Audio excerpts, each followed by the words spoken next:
Hey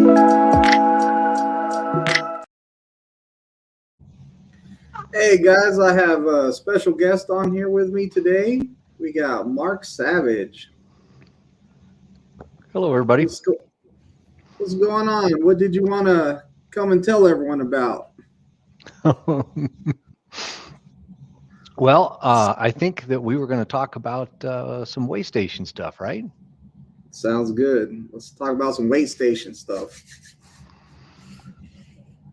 So, at the weigh station, is there a quota that they have to hit every month, like a certain number of tickets that they need to hit every month, or is there like a certain number of vehicles they got to pull in daily?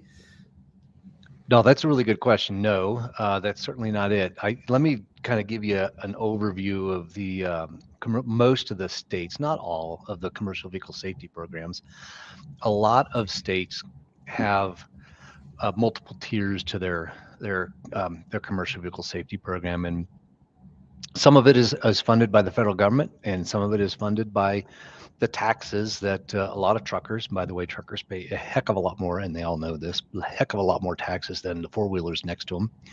But some of that money also goes to commercial vehicle safety throughout the individual states. So the federal grant money, though, goes primarily to the what is referred to as the lead agency. So there's federal grant money that's given out to the states in the state designates one agency, one enforcement agency that's kind of in charge of that grant money.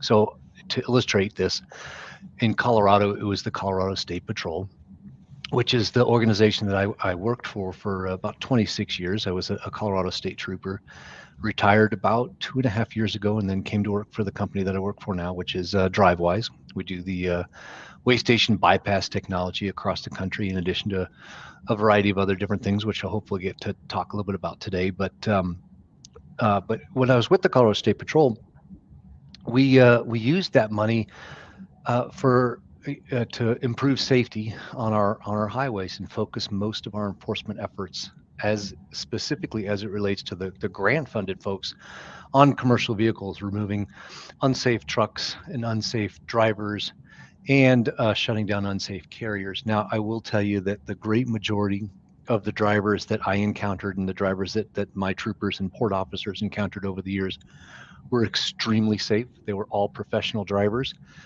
and it was the very small percentage of folks that needed to be intercepted and removed from the road. Like I said, the great majority of them were fantastic partners, and over the course of my career, I really thoroughly enjoyed working with the trucking industry because they cared about safety as much as the troopers and the port officers across the state.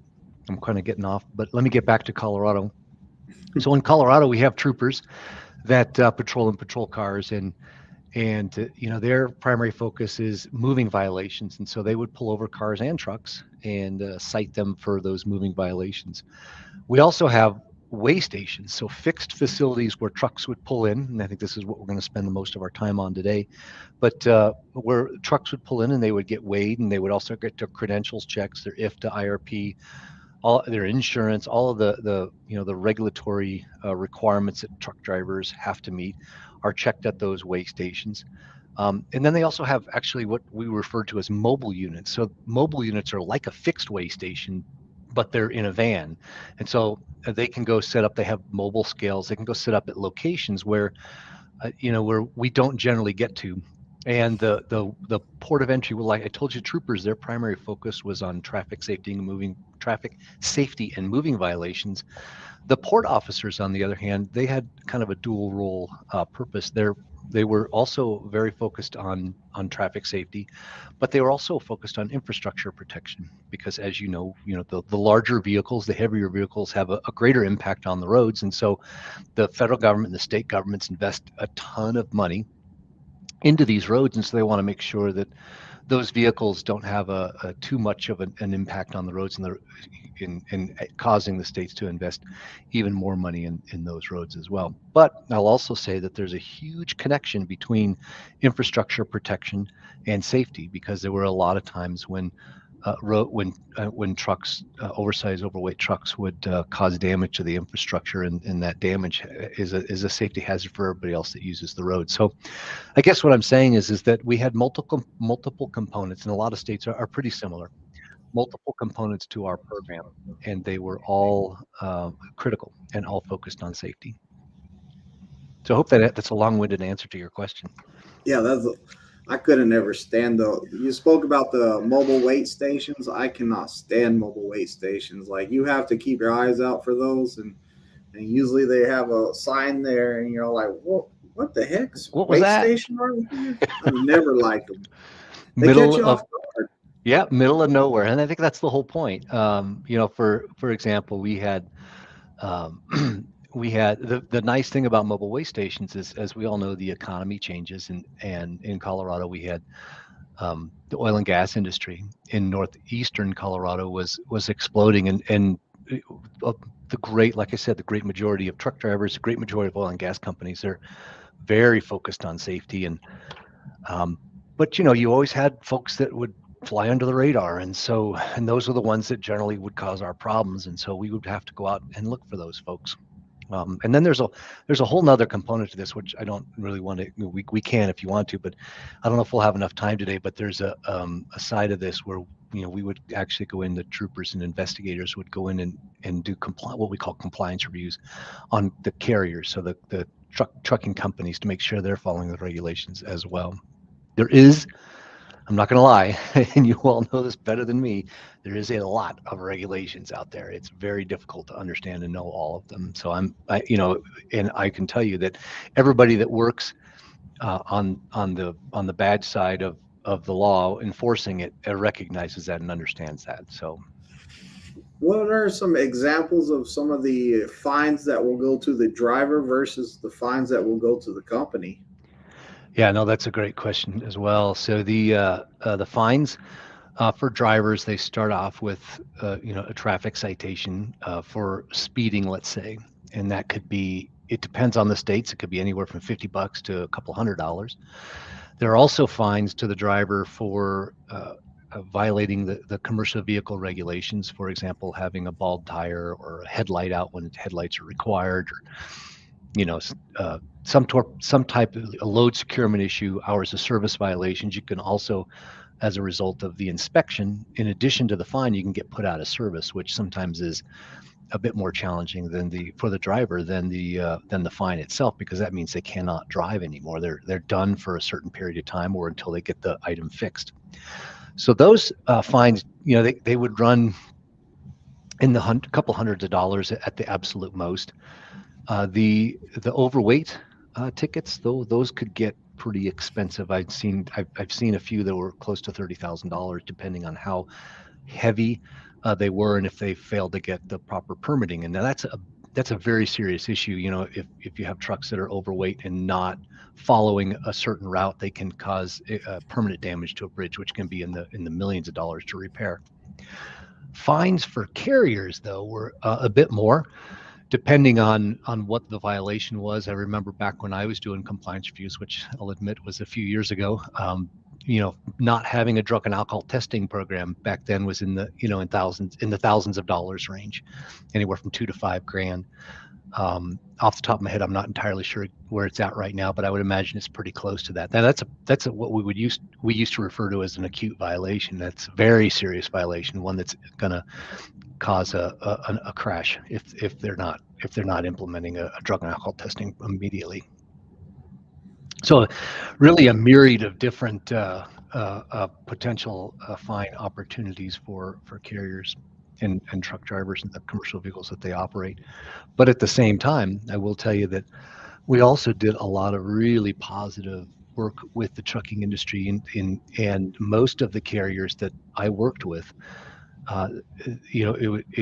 they were the ones that they weren't getting fined, and so they were the ones that had their drug and alcohol testing programs. All their drivers were licensed. Drivers were operating safely. They had a maintenance program for their trucks. Their drivers were getting adequate rest. Their crash rate was low, and they were doing things the right way. And it was those companies and those drivers, the professionals, that really wanted us to continue to focus on our efforts on drivers that needed our attention. And so they were always supportive of our efforts, and still are. Yeah, and that's like whenever we were talking about the little van reader at the scales that they were talking about putting in. Hmm. And I was all like, it's not that big of a deal because it just keeps the bad drivers kind of in line. And then the people that have clean records like me clears up the highway for me. So, Yeah, and that's some of our technology deployments, which are giving officers at the roadside relevant and timely information to make a good decision, because there are a significantly large number of trucks on the road. In fact, today I was out east of Denver, northeast of Denver on Highway 85 in a place called Platteville, where we have a virtual weigh station set up. And really, it's just collecting data on the safety of trucks.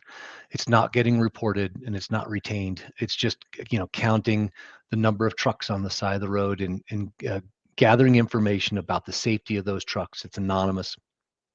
But since we installed that, I was able to go in and get a total count of the vehicles that have passed by that weigh station in the last 3 years. It's over 10 million trucks, and that is a tremendous wow. volume of trucks on our road. Now that's, you know, three plus years worth of data.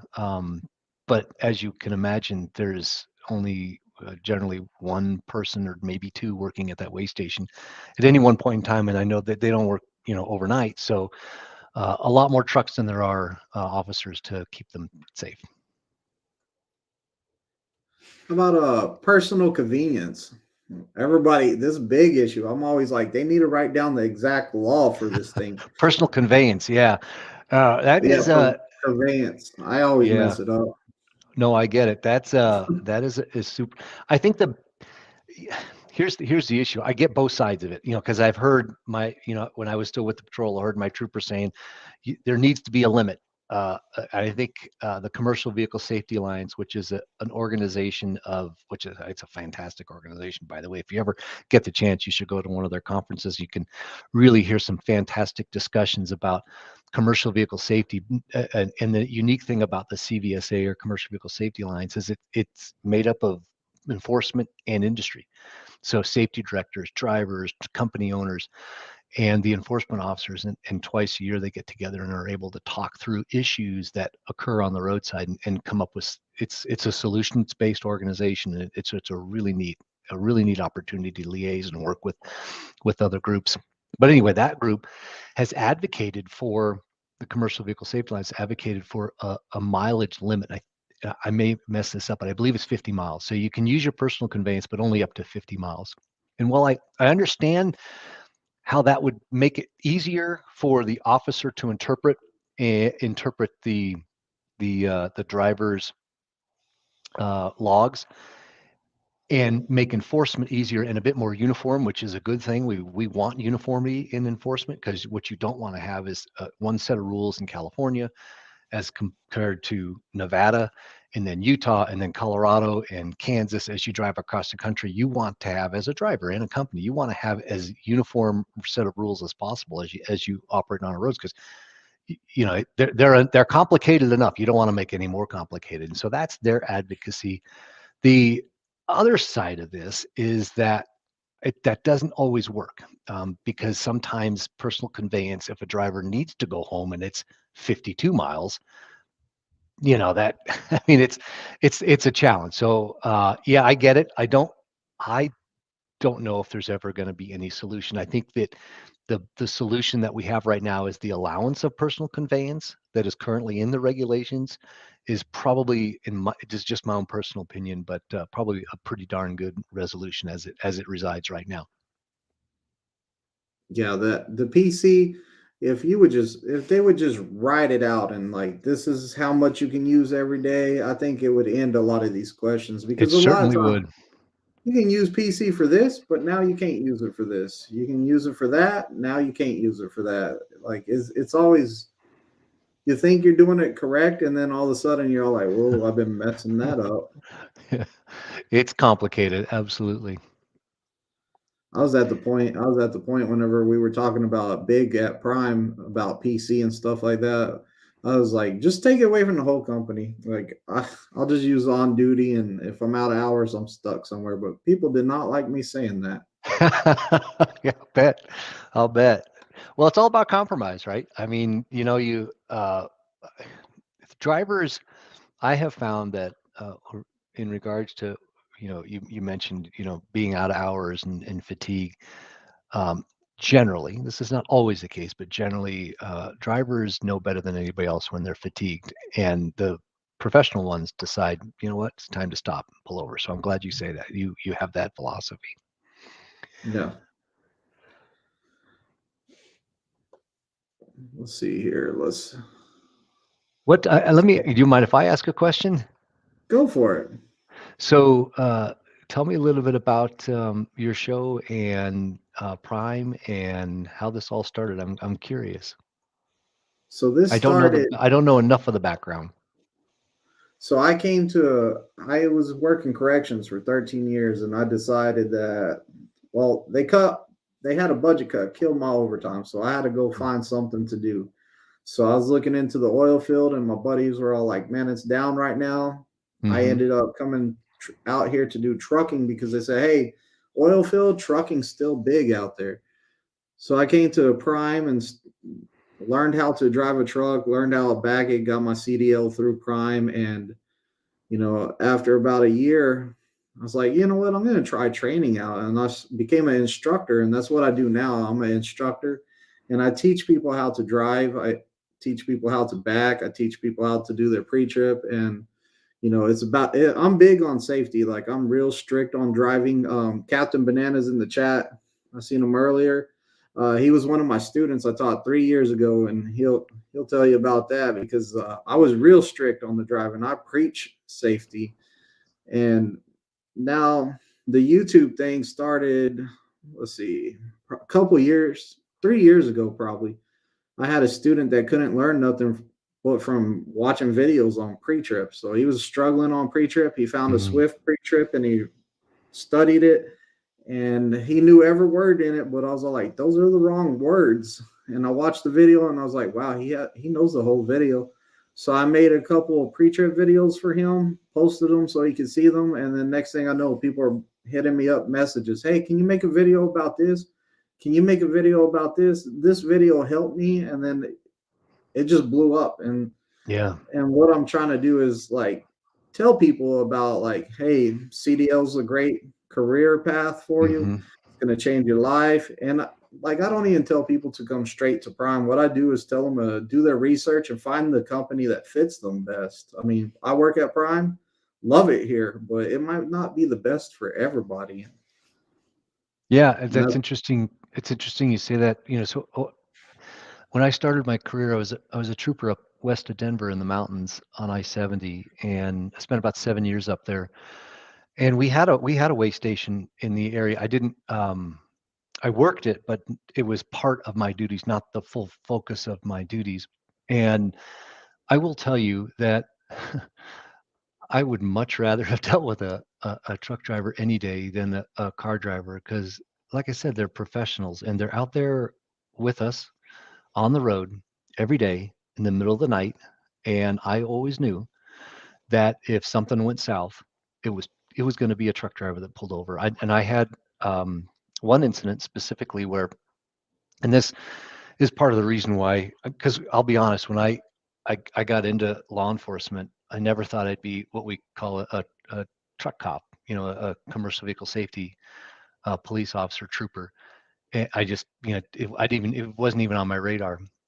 And and as I started to work with the industry and work with drivers, it was nice because um, you had an audience of folks that cared and it meant a lot to them. I mean, I have met so many drivers that take such pride in their job and in what they do and are safe and are professional drivers and care about the people that operate cars around them, even when those car drivers are driving like you know what. terrible drivers. Yeah. They're cutting them off, they're tailgating them, and people have no idea. They do not understand. Not that I'm a truck driver. I have driven a truck, not on the road because I don't have a CDL. It's usually a company challenge, competition, but people have no idea what it takes to drive a vehicle and a large vehicle and the stopping distances and how their behavior and their actions can have a catastrophic impact further down the road on a truck at any point in time. So it's very important that folks understand the dynamics of a larger vehicle and whether and their ability sometimes to stop and or not to stop. I mean, cars can stop a lot quicker than a truck, and so I've seen it out there, and that's part of the reason. As I got to know drivers and the industry, I really I really became I really enjoyed it. It's a fantastic group of people, and they're like that all across the country, not just in Colorado. We had a great relationship with our trucking association and trucking companies here in Colorado, but that's no different than anywhere else in the country. As a general rule, the law enforcement and truckers get along really, really well, especially on the roadside because they're out there by themselves a lot, truckers and troopers. We like to kill y'all with kindness so y'all don't give us that ticket. You think twice for it. Oh, I Just still give you the saying. ticket. I'm still giving you the ticket. Simply Avocado says, Mark, what is the most common violations you come across? Oh, great question. Well, um, so when I was working on I-70 corridor, and it's gotten better, it was the chain law up in the mountains. The Colorado law requires drivers to have chains on their truck on the I-70 corridor from September 1st to May 1st, whether they use them or not. They have to have chains just in case. And that, when we started implementing that law, that was a huge change. And so that was a rather significant violation. And then also seatbelts. Drivers not wearing their seatbelts was another one. Both of those have gotten a lot better, significantly better. Um, Outside of that, I think uh, because I was a trooper and had the ability to pull over cars, I think in addition to trucks, for car drivers operating unsafely around commercial vehicles, it was unsafe lane changes, speeding, or following too closely. Those were the top three for cars. You don't. Yeah. I'll tell you, it is extremely rare to see a truck driver doing any of those things. Now, speeding maybe a little bit more than the others, but I, I can't tell you the last time I saw a commercial vehicle driver tailgating another car. Cars do it all the time. But hopefully that answers your questions. Oh yeah. So I know Hans says cops would rather pull over semis than cars. That's because you guys are nicer to us. No, Hans no. is So my class clown. Okay, so Hansi, he's kind of funny sometimes. Like no, you might I'm be right. You might be right. uh, I'm surprised he wasn't saying. I'm surprised he's being so nice tonight, really. But what do you think of those auto socks? Oh, I liked auto socks. You know what I liked about the auto socks the best is the fact that truck drivers, even if they didn't understand how to put them on, they generally could get them on the tires a lot quicker than chains. And why that's valuable is it reduces their exposure on the side of the road. So Yeah, we had chain up stations. There's one in Vail, eastbound, one in Denver, and I know that, like in California, Donner Pass, and Utah, Montana, um, Wyoming. I mean, I can go through all these states that have chain up stations.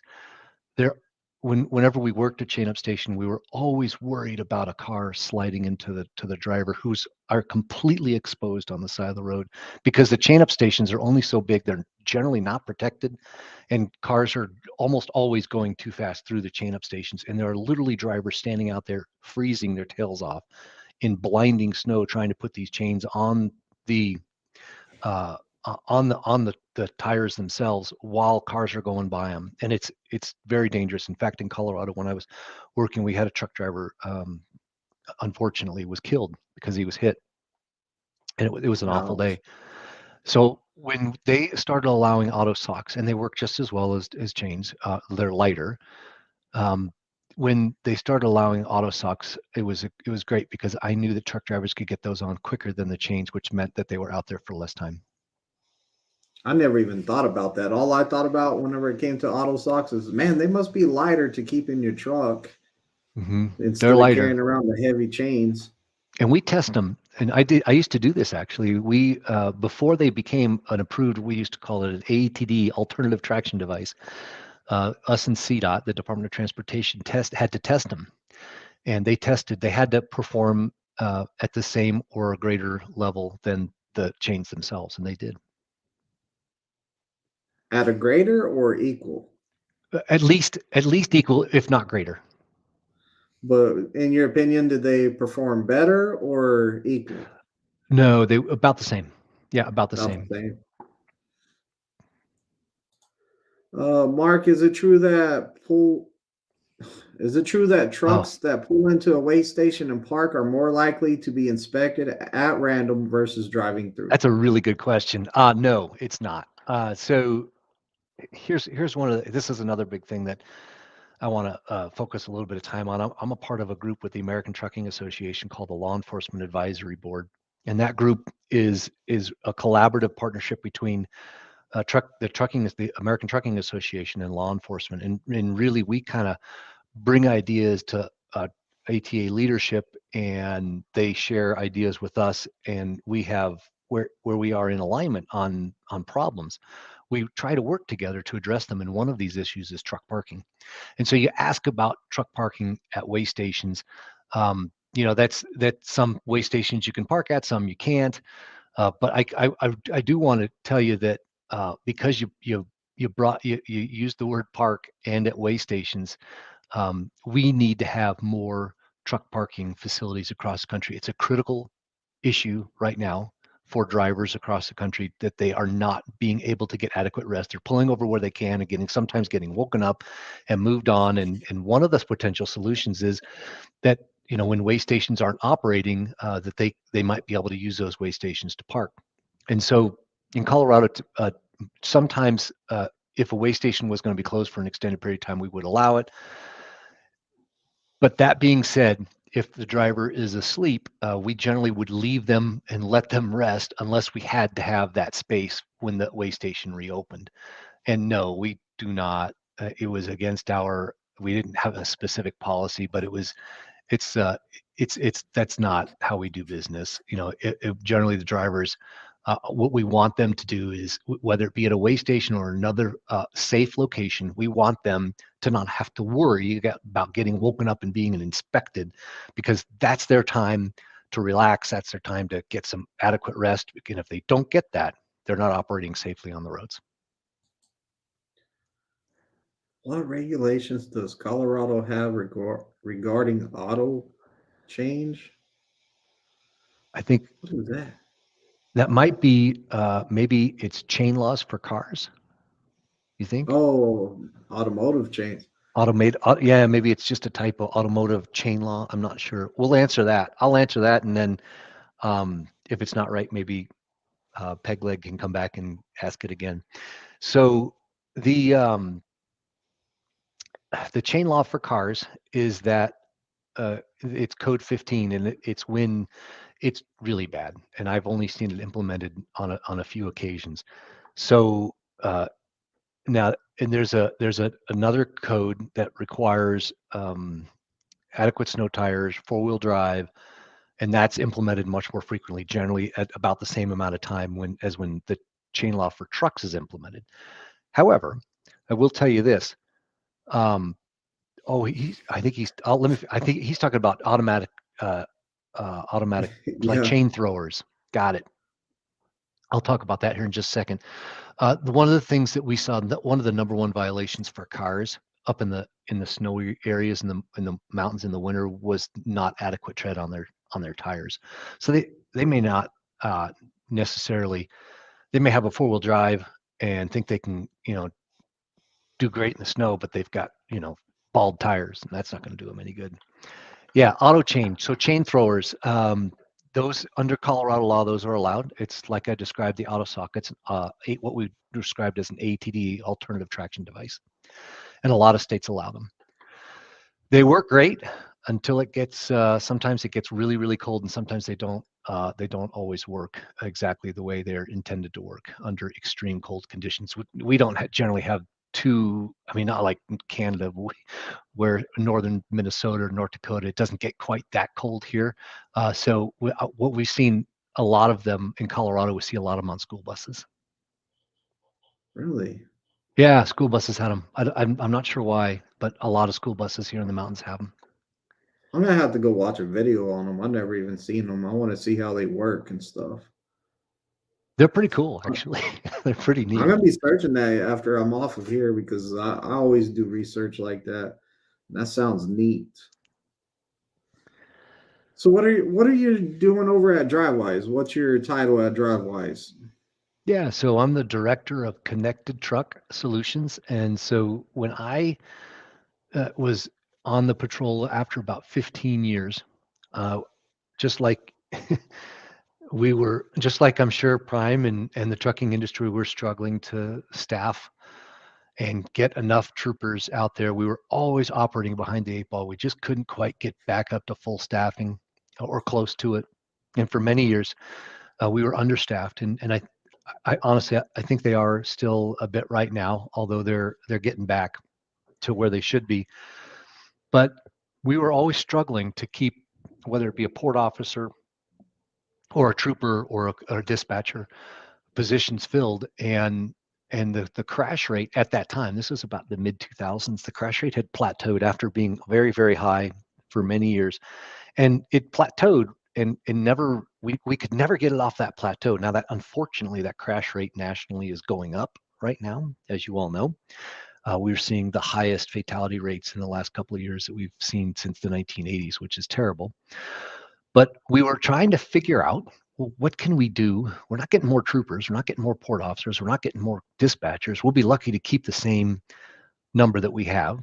And the population is increasing. The VMT is increasing. The economy is, putting more commercial vehicles on the road. What can we do to reduce crashes? And it became clear to me that the best way to do that is through technology. And I still, as you can probably tell, I have a huge passion for saving lives on highways and and making traffic safety an important issue for everybody. And uh, I think the solution is technology. I think that's how we're going to turn the crash rate back around again and get it off of the, well, it's not on a plateau anymore, but low drive it below the where it is right now. And some of the technology that the company I work for now, I think does that. We have way station technology that we put in ground, which identifies defective tires. So under and overinflated tires. We have technology that identifies hot brakes, which is a huge issue in Denver. We have and in some of our mountain states where drivers who may not have experience driving in the mountains and overheat their brakes, and then they think their brakes don't work anymore. Well, yeah, they don't work anymore because you've been riding them up and down the mountains. And so these automatic thermal imaging systems, these cameras can identify under or overheated brakes. Now, the underheated brake obviously would be a brake that's not working because it's cool. An overheated brake is one that's too hot and is ineffective. And then we also have cameras that can capture images of the license plate and the DOT number and identify the carrier, so that as the carrier approaches a way station, if they're operating safely and they've paid all their taxes, they don't need to pull in. That's our driveway's pre-clear system. So it And allows paid the their truck taxes. to bypass and not pull in. And that not only saves the driver time, but it saves emissions, which a lot of people are very concerned about right now. So in addition to that, and this is kind of where the connected truck stuff comes in, which is really exciting. And this is the part of um, the safety that is unique. Um, our software the DriveWise software is embedded onto all of the major and over 130 ELD providers across the country. And just like you would get notifications on your phone, like for Waze or when you're driving your personal vehicle, you can get notifications from DriveWise about work zones, about congestion up ahead. And so as a work zone, as you approach a work zone or as you approach congestion, we know where you are because that electronic logging device is sending a signal. And it's also got locations pre-embedded in it. And when you hit a geofence, there's no infrastructure out there. A geofence that's been set up, it wakes up that electronic logging device and provides the driver with timely and relevant information that is specific to what that driver needs at that time. So for example, if the one of our products right now we're working with DOTs across the country to provide is work zone notifications, where as a driver approaches a work zone, we are mirroring the road signs on the side of the road, like for example, work zone ahead, right lane closed, and we're sending that message to the driver. Not too many of them because we don't want them to get distracted. But we also were doing specific notifications to drivers on some routing. For example, a year ago, the Glenwood Canyon on I-70 in Colorado was closed down due to a landslide. It was closed like 6 weeks, long time. And we were able to go outside of the state in Nebraska and Utah and make notifications to drivers before they even entered the state to keep them from going on a route that would have otherwise made them turn around. And so those are the type of things that we're doing. We're saving drivers time, saving drivers money, reducing emissions, but most importantly, we're making the road safer. So that's, I mean, at a really high level, that's a kind of an overview of what DriveWise does and why I'm there. That's pretty cool. Like I didn't know about the Looks like we got a detouring. bunch of questions here. Yeah, it was going nuts a while ago. How they work under. Let's start here. Pegleg says the scales in I think you're Dumont, muted. Colorado were always pleasant to deal with. Backwoods, I had a chain up coming into California yesterday. Almost got hit by 3 cars and a truck. Road wasn't nothing but water. Yeah, you got to be careful out there. Can you hear me? Be careful. Deadhead says the chains are mounted on a wheel, and when deployed, the wheel rotates, swinging the chains under the tires. See, that's, you know what? Now that you said that, I know exactly what you're talking about. I just didn't know if those would work very good. They didn't look like they would work very good. Chaining up. See, there's Hans. They're still talking about that. Simply Avocado says, Mark, do you feel hours of service helps create safety on the roads or creates more accidents due to making the truck drive when he can still be fatigued and the company's pushing the trucker to drive? Any company that's pushing you to drive is not the kind of company that you really want to be working for. If they're forcing you to drive, then and you feel unsafe, then do not drive, because you're risking people's lives, number one, and you're risking your own safety. Anything to add to that one? Uh-oh. Is it my side? Can y'all hear me, or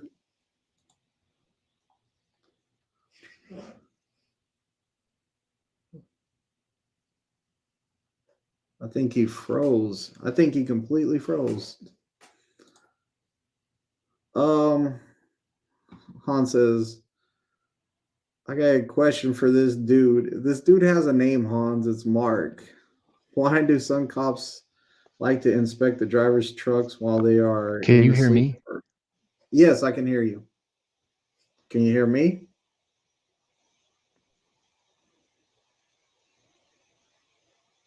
Can't hear me?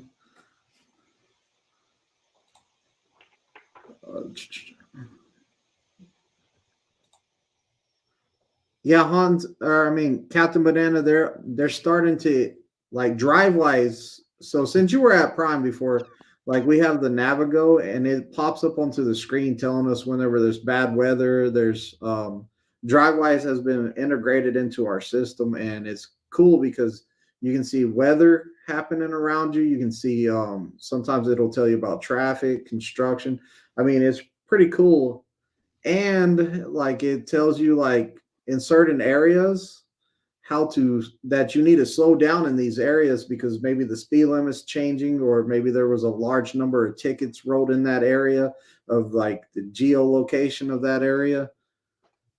So like DriveWise is pretty cool. I'm Hopefully back. you get it.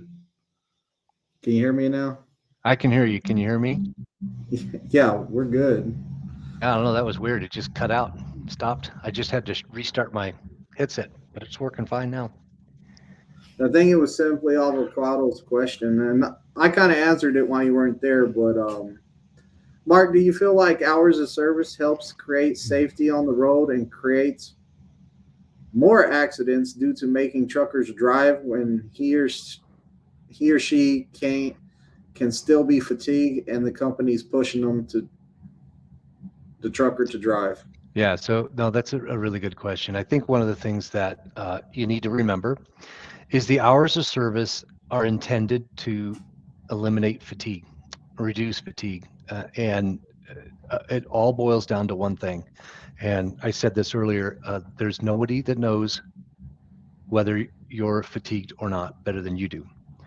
Yeah, And we had a lot of situations. So the answer to the question is, I do think it creates more safety on the road because it creates a structure under which everybody can operate and a bit of consistency. However, that structure is only as good as the person within and operating within the structure. And it really boils down to one thing, and the driver making the right decision to pull off and get rest, along with the company supporting the driver, to if they feel they're fatigued and needing to stop, and the company supporting that decision.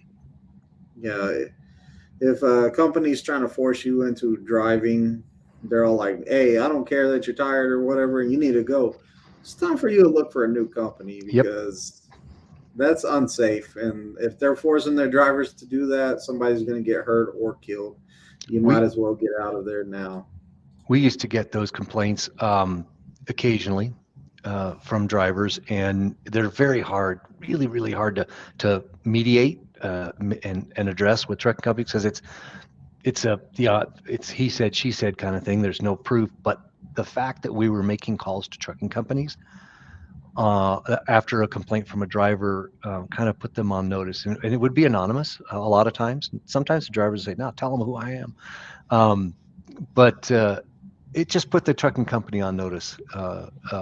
It was, sometimes you'd have problems with the driver, sometimes you'd have problems with the company. So, Yeah. good question though. Han says, "Got a question Hmm. for Mark. Why do some cops like to inspect a driver's truck while they're in the sleeper berth?"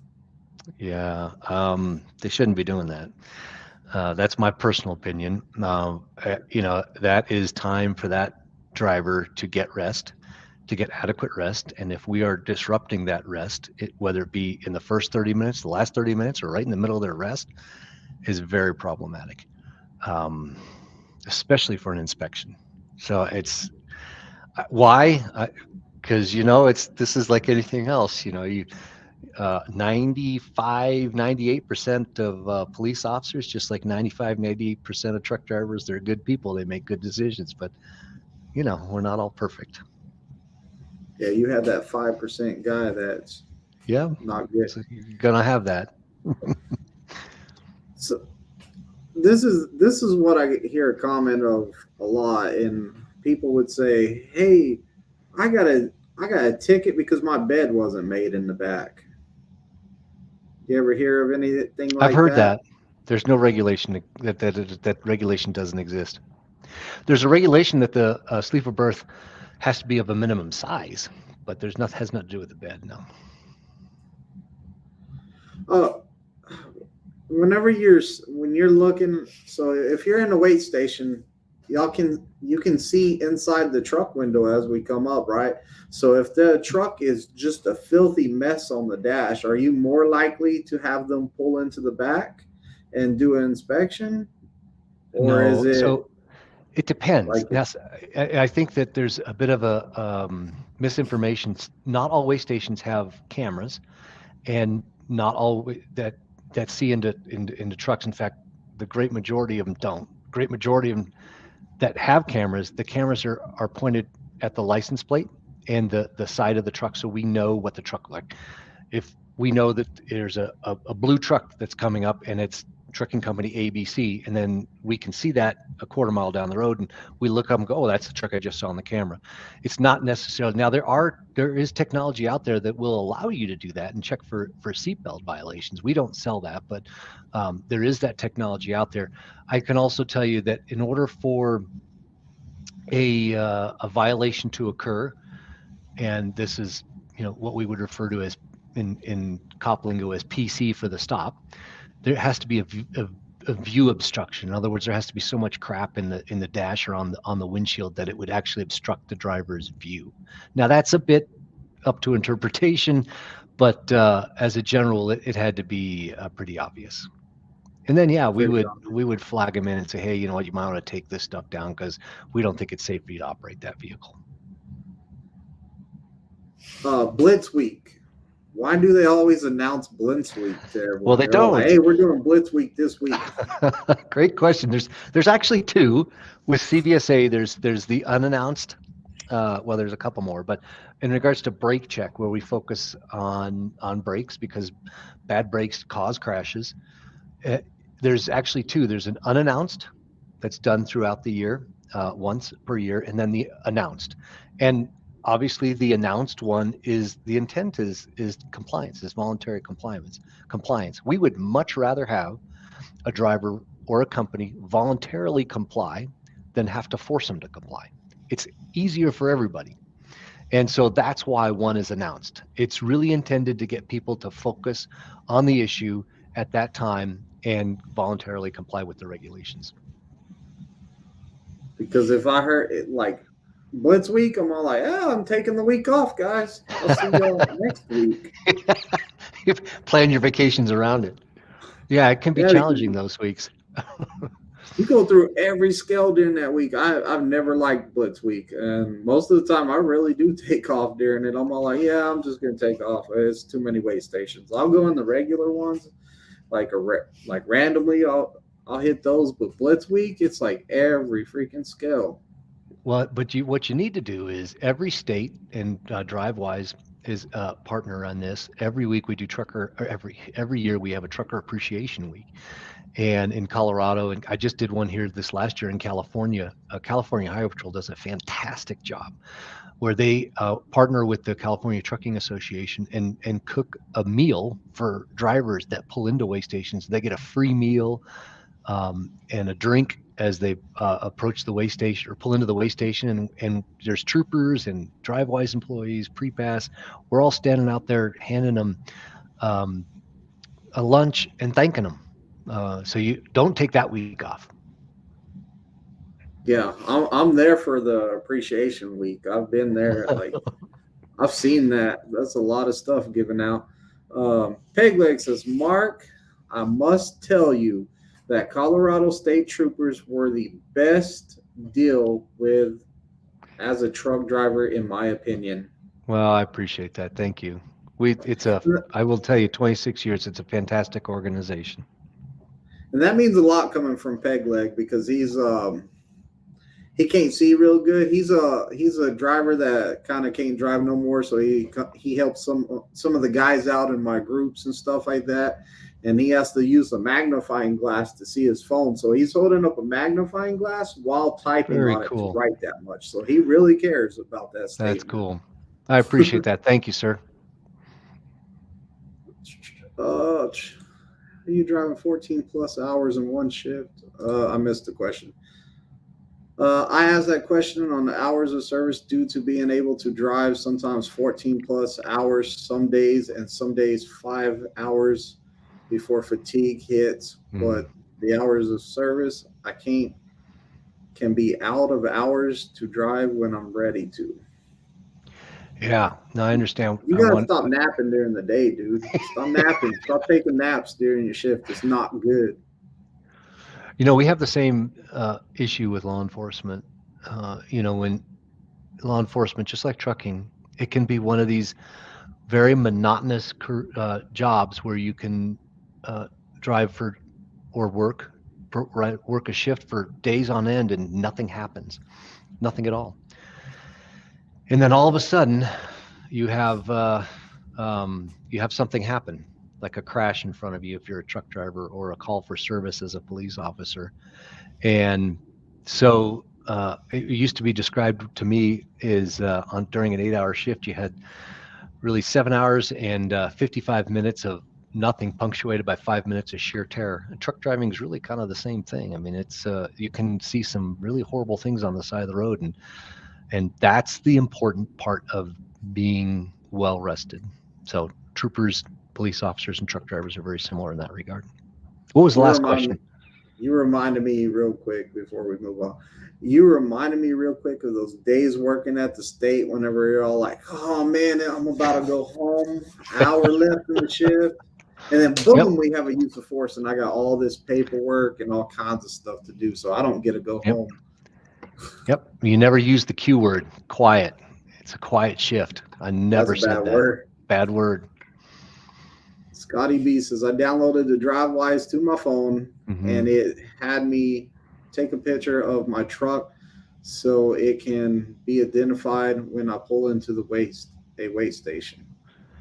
Yeah, so that's just to allow the officer to verify that the information that they're seeing on the screen about your safety performance records, your registrations, your insurance is the same as the vehicle in front of them. Helps them match up the information they have at hand with the vehicle that's driving by. Yeah, and one thing that I thought was cool that I was looking at some videos on the DriveWise YouTube page is that Safety Plus. I think that that would be a great thing for a lot of companies. Like they can look at where their trucks are speeding and like Hmm. all kinds of stuff on it. I wish the video was longer and gave more information about it, but I was watching it and you could look up the charts. My driver was speeding the other day. Like I'm gonna have to talk to him, and it just looked like a lot of help. Yeah, it's really cool. When I retired from the patrol, I worked in the oil and gas industry as a transportation safety manager for about 6 months. And that type of information is extremely helpful for safety directors. Mainly, if you have a good safety director, they're calling that driver and saying, "Hey, dude, slow down. I don't want you to get a ticket. I don't want you to cause a crash," and mentoring and giving that driver the right information so that it doesn't become a problem later. Because the great majority of the safety directors that I knew, they wanted to keep these folks. They wanted to make professional long-term drivers who had full careers out of it. And so sometimes you just aren't paying attention, and your speed creeps up. And what I'd had uh, I had the ability to get real-time notifications of drivers that were excessively going over the speed. And when I give them a call and just say, "Hey, what's going on? Slow down." And it's much better to have your safety director call you and say slow down than have a trooper pull you over and write you a ticket. Yeah. Well, I don't know your safety director. He can fire you because he can be like, "Look, this is the third time I called you today. You're fired." Yeah, and a lot of companies, for example, they're using our Safety Plus feature in DriveWise to provide notifications. Like, for example, if you pull out of a lot and it gives you an alert, says, "Hey, put your seatbelt on," or "Don't." We've had a lot of cargo thefts at this area. Don't park here, or be safe when you're parking here. So, all kinds of things that can be delivered, messages that can be delivered to these drivers. There was a First time I seen question. the cargo theft one, I was at a truck stop that like I was all like, "Man, this is a nice truck stop. I stop here all the time." I was kind of shocked. I was like, "Not this one." Mm, cargo theft is a huge issue right now.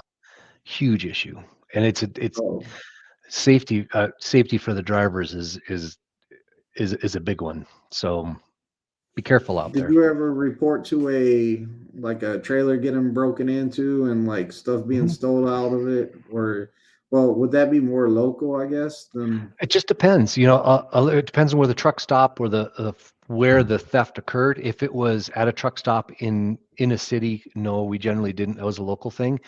But if it was local? outside of the city, yeah, we would respond. We'd take a theft report. We'd enter the information into the what we called CCIC, or the Colorado Criminal Information System computer, and we would try and track that theft down off. Unfortunately, a great deal of those went unsolved, but yeah, we would take those reports.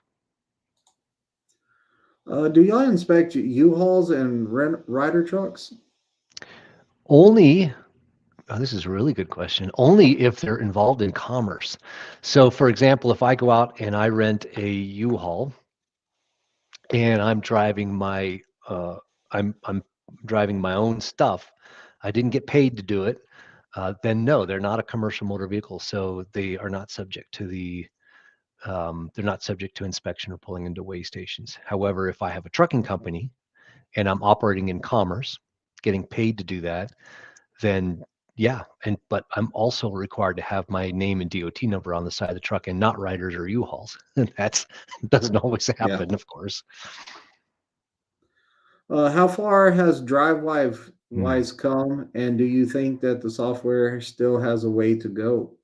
Yeah, great question. I think it's come specifically in the last couple of years tremendously far. The company that I work for is it's got a traffic safety focus, but it's a bit of it's disruptive in nature, in that we really like to think, uh, solve the challenging questions, and think in ways that other people wouldn't necessarily think, and approach problems in ways that other people wouldn't. And so, uh, you know, the whole idea, and this is, Brian Heath, who runs the company. He's extremely intelligent, and he and several of the folks that lead the company, they knew that this electronic logging device had the potential to really move the needle in regards to commercial vehicle safety, because he saw it not only as and they saw it, the whole company saw it, not only as a,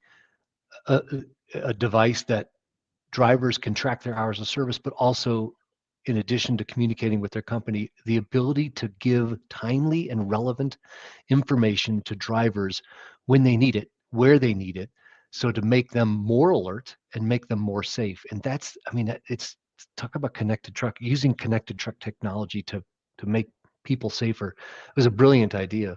And so I think that from that perspective, where we started off with, the bypass technology, and where we're at now, we've come a tremendous distance.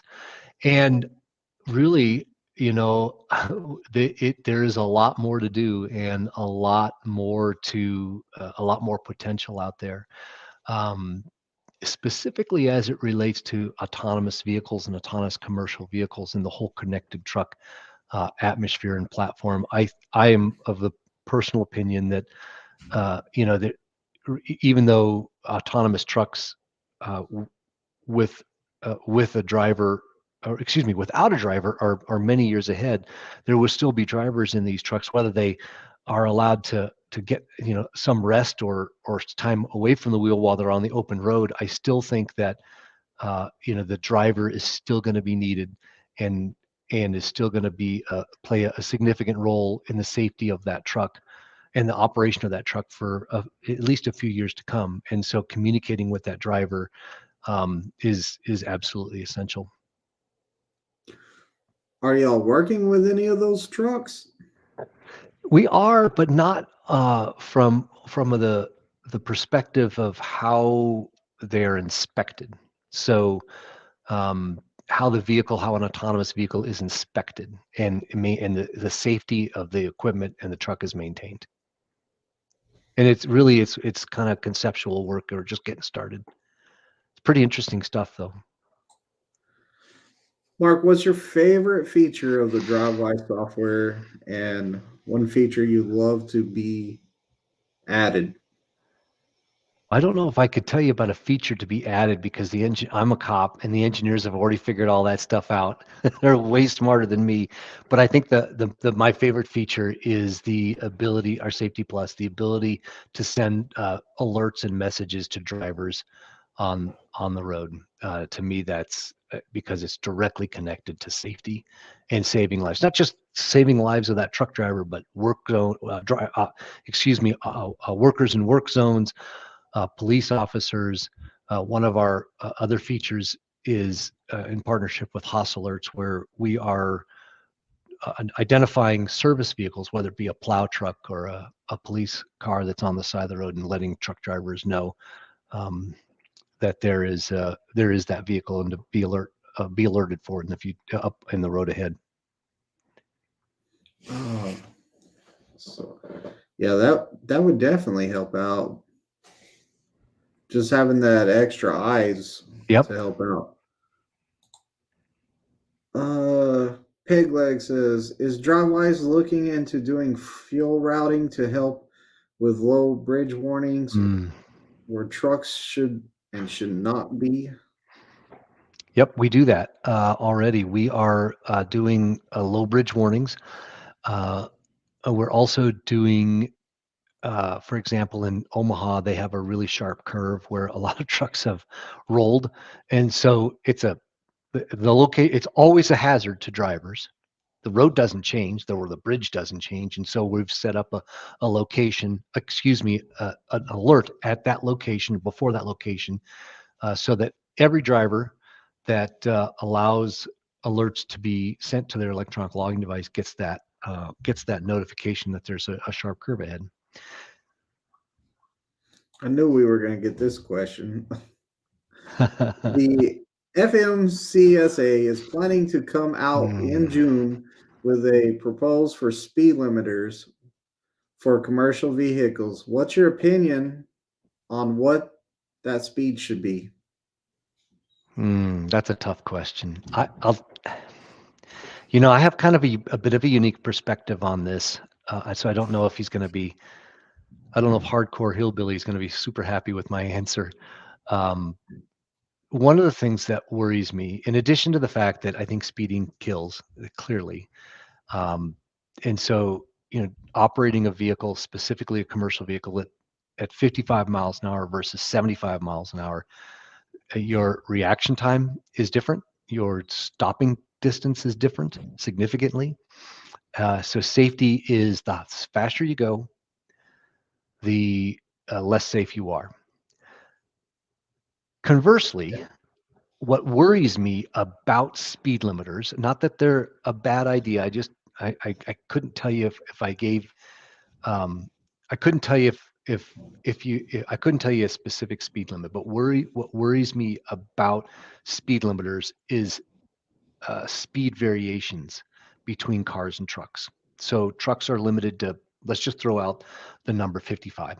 So let's say they mandate that trucks are limited to 55 miles an hour, which I think would be a little low. Probably, I'm guessing it'd be 65 if I were a betting man.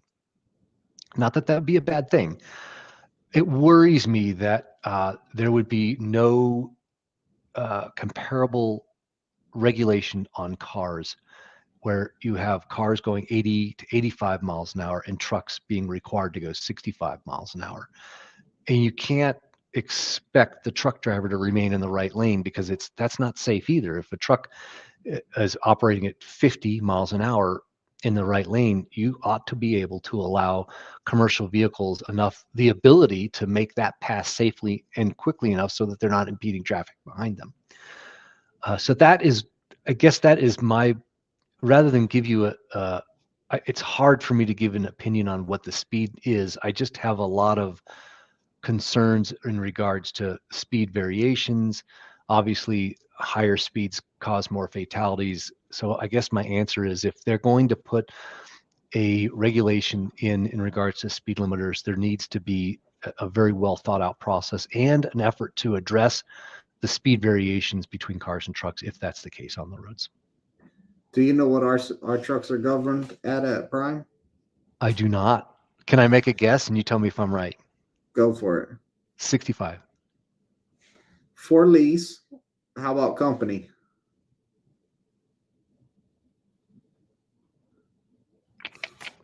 Oh, there's a difference? Yeah, company drivers are different than lease. Okay, 70. Company drivers are 57 on the pedal, 62 on cruise. Interesting. It's about saving fuel, Yeah, more money. I didn't think about that. Yeah, that makes sense. And they said, What ask do you me, think about that? I'm curious. I really don't like going over 65. Like, I don't. Mhm. I think that anything over 65 is, to Yeah, me, I don't feel safe driving anything over 65. I would agree. I don't know how these guys do it whenever you're down in what is that road by San Antonio in Texas. Speed limit's 80, and those trucks they're doing 80 down there, like those Mm, other companies, and they're flying by you, and I'm all like, oh man, I would yep, not want to be involved in an accident with that going 80 down the road. yep. I was involved in an accident. I was doing 62 and I was empty, and a car came up the side of an overpass and landed on the road in front of me, and I hit it, and it was scary Oh, enough. wow. Jeez. Holy cow. Yeah, it's on one Wow. of my videos. If you look Oh back, my way back, gosh. it's the police. They Mm. didn't even believe me whenever they're all like, "What happened?" I was all like, "Where's the truck driver?" I go, "I'm the truck driver." They said, "What happened?" I said, "He came over the guardrail and landed in the road in front of me." They said, "You sure he didn't come from the other lane and get?" I'm like, "No, he came from down there." Because the guardrail wasn't bent or nothing. Like, it kind of It came flexed as over the it, car went literally over it, over but the guardrail. yeah, over the Wow. guardrail. It's raining cars. Holy And I cow. never even seen it. Like, I didn't see that car. Like, there was somebody passed me on this side. I was kind of focusing on them. They got past me, and then like I was checking my mirrors, and all of a sudden there's a car there, and I was like, "Oh no!" Yep. Remember And how I told you? 7 hours go and ahead. 55. Remember how I told you 7 hours and 55 minutes of sheer boredom, or a boredom punctuated by 5 minutes of sheer terror? That's I what it think I've is. only been driving an hour that day, and I was just coming off of 4 days of home time too, so it wasn't. Wow. It was something else. My buddy called my wife. He's all like, because I was on the headset with him and just talking, and he was all like, boom. He called the wife. The wife called me. She was all like, "Are you okay?" Crying, and like, Oh, he called my fleet manager. He called everybody. yep. There are I a was couple like, man, questions there's really good questions. I hope, can I get to them real quick? which one you want to go to? You want to go to? Let's do Legend 27. What is the most dangerous trucking interstate in the deep south? Well, Ooh, I don't know if there's a, I couldn't tell you what the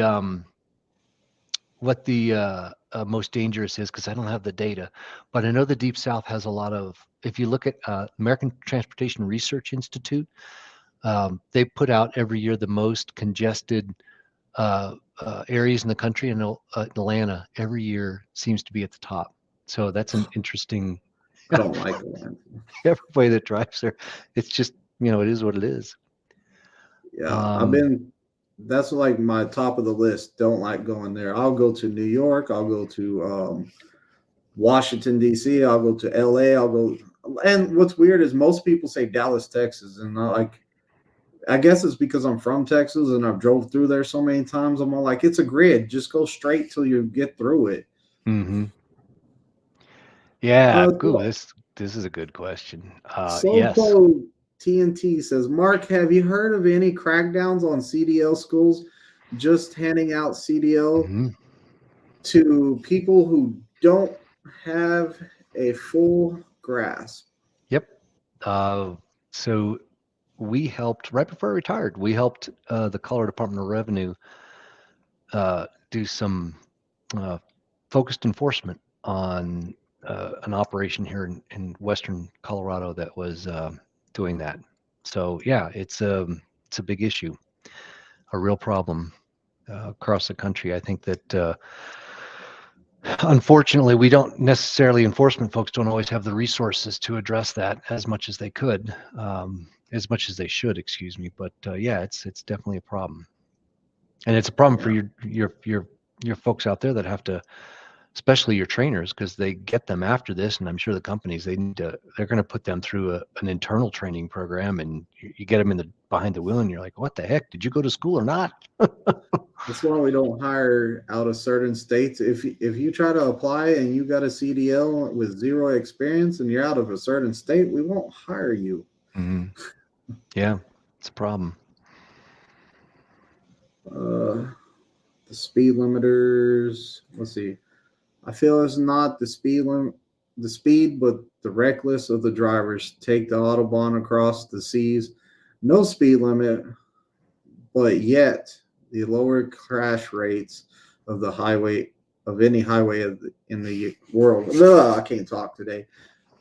I, I don't agree with that. I agree with the prime statistics say that as they brought down our speed from us not being limited at all before my time, as they brought our speed down, it was less and less accidents. So Well, but you know what? He has a good point.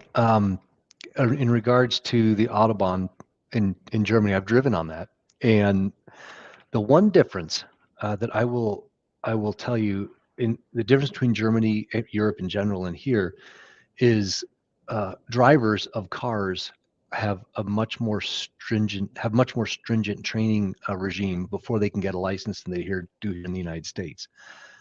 Really, you in a lot of states you can go take a test, take an eye test, and you get your license when you're 16, and you pray that the 16-year-old's parents give them the right mentoring and guidance. In Europe, it's much more akin to how professional CDL carriers are, the standard that they're held. So they're trained at a much higher standard. So yeah, they do have a lower fatality rate, but I think it has everything to do with the drivers training and the culture of driving in Germany and some of those countries as opposed to the United States. That's just my personal opinion. did not know that. Slowpoke TNT says, "Sorry, my thumb pressed send." Martin, do you So know? I answered the question wrong. Do you know any crackdowns on CDL schools that handle license to drivers that don't have a grasp of the English language? I don't. Yeah, that's kind of somewhat of a technical question. I don't. I know the drivers have to. There is a regulation 391.11, I believe. 391.11. Boy, that's testing my memory. I have to look that up now. That requires the driver to read and speak the English language enough so that they can operate the vehicle safely. But I don't know. I couldn't tell you about whether or not there's a crackdown on CDL schools. That'd be an interesting question. I don't know.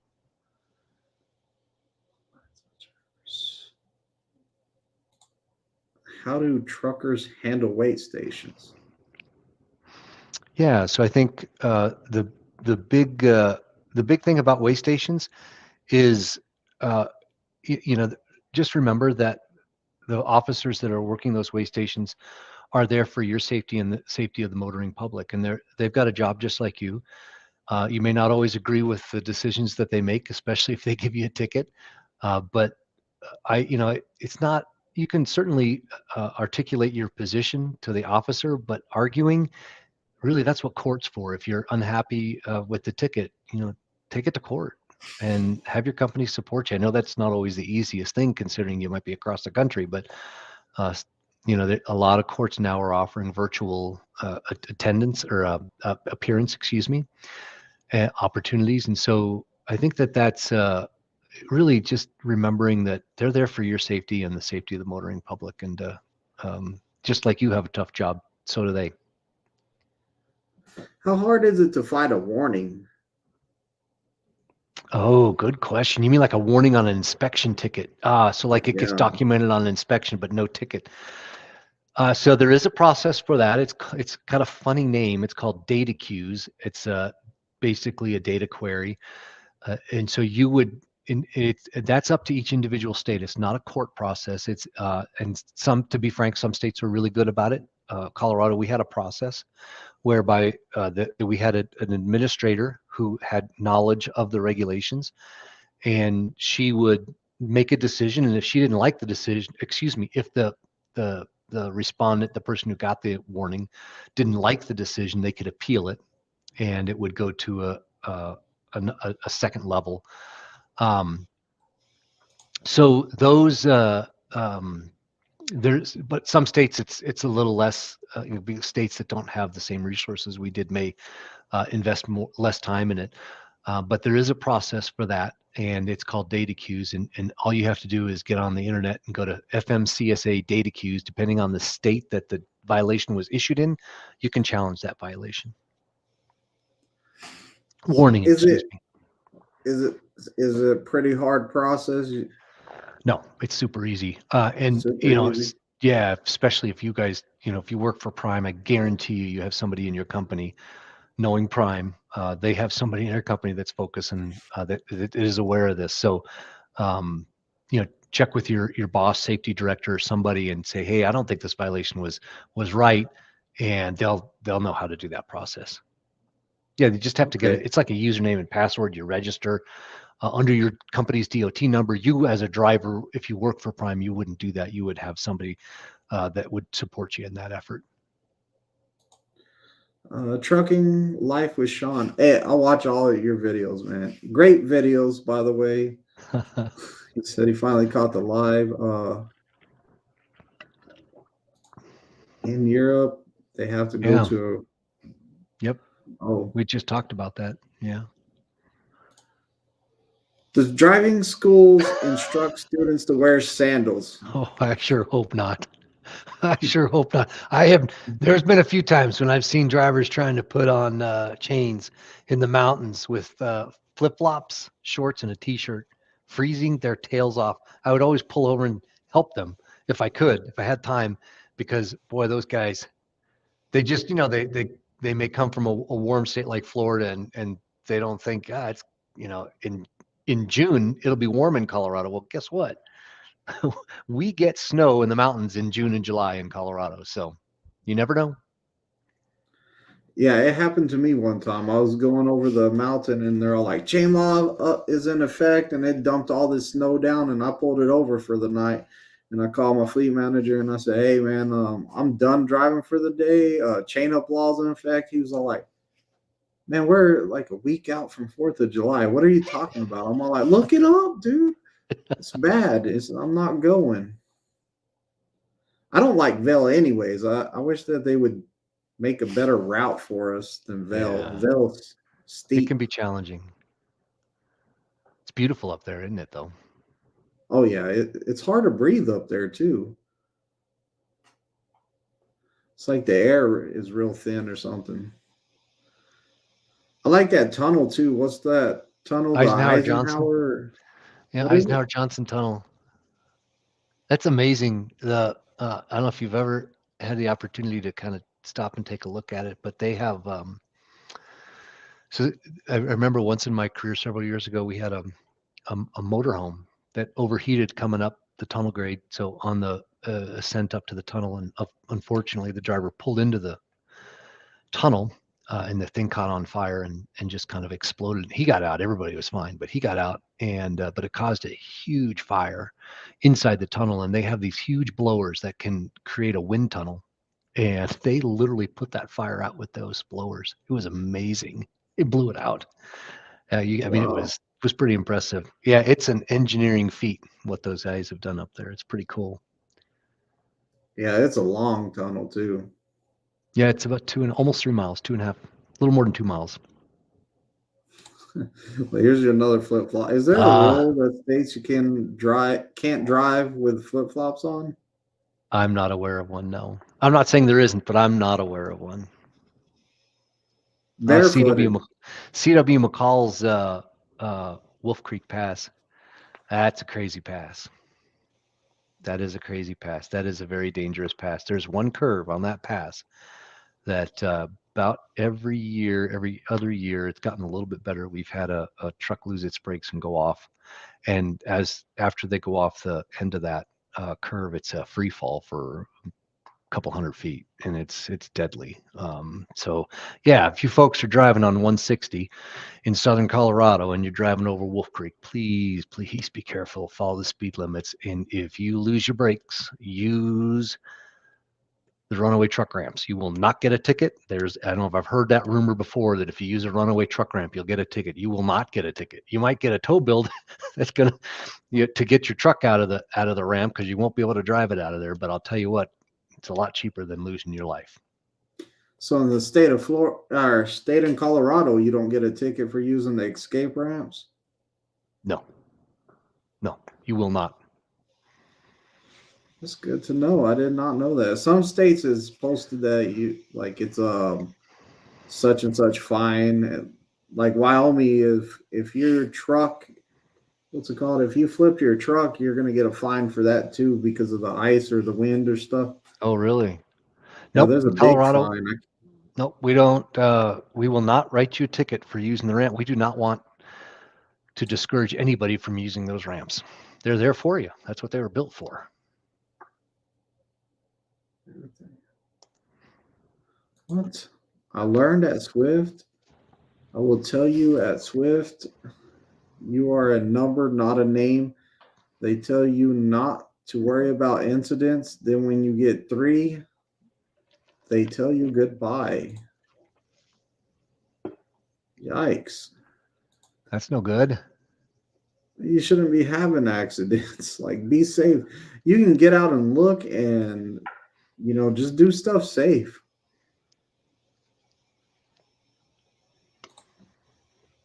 And those incidents probably are preventable. You're having preventable accidents, not non-preventable, I'm guessing. Well, Brian, they do have. Oh, they're talking about Swift. Yeah, they're talking amongst themselves. They get going on that Swift stuff. But Mark Savage, thanks for coming on the show. Of course, it was fun. I enjoyed it.